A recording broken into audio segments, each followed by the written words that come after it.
Қазақ тіліне екінші адам осымен не спор, причем ту тіл дейді. Мен қазақ тілін талап етсем, документте құжатта болу керек дейді.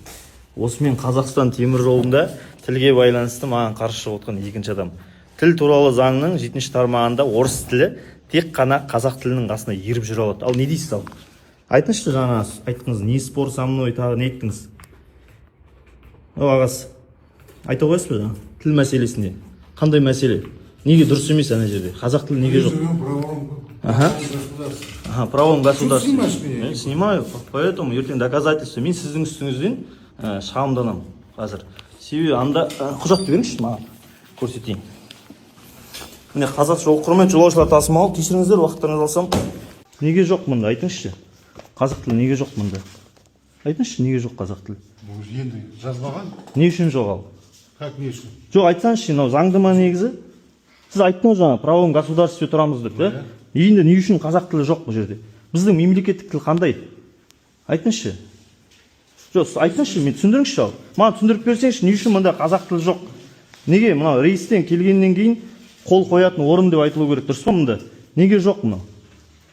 Сіз айтып жатсыз ғой жаңа, менің тіліме, менің қазақ елімде жүріп, менің тілім неге жоқ ал? Айтыңызшы. Сіз жаңа айтып тұрсыз, сонда сізге қазақ тілі керек емес па? Сіз айтып тұрсыз, правовой государство тұрып жатыр, сонда сізге қазақ тілі керек емес, сіз үшін орыс тілі маңызды да? Солай ма? Айтыңызшы. Сіз жаңа солай айттыңыз ғой маған. Жоқ, мен өзім тілім сұрап тұрсам, не спор со мной, сіздің. Сен кете беріңіз де, мен сізден бос уақытыңызды алып жатқан жоқ. Жоқ, не үшін айтыңызшы ал сіз? Мен сізге сұрақ қойып тұрмын, Марат мырза.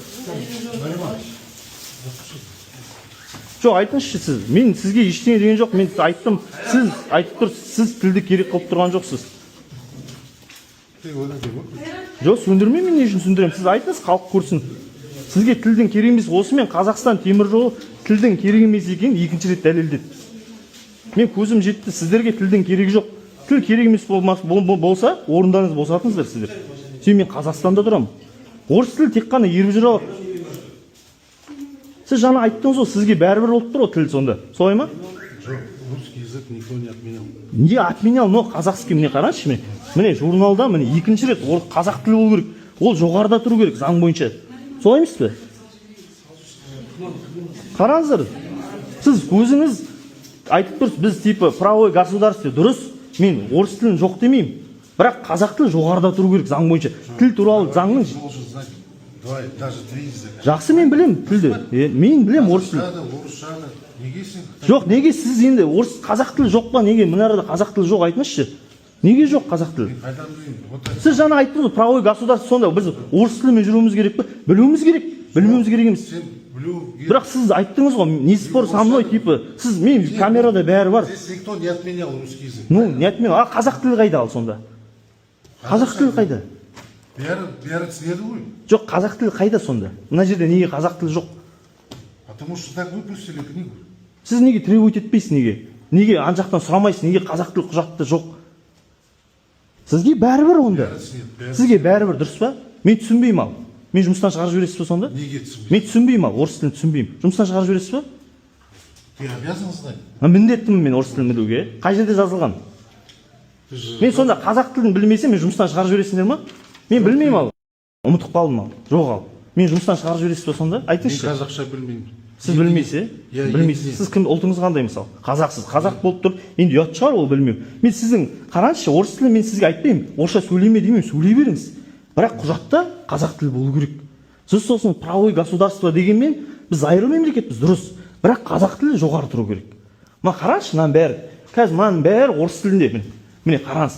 Мынаның бәрі, міне мынаның бәрі. Мен тіл туралы комитетке жазсам, мынаның бәрін штраф салып кетеді.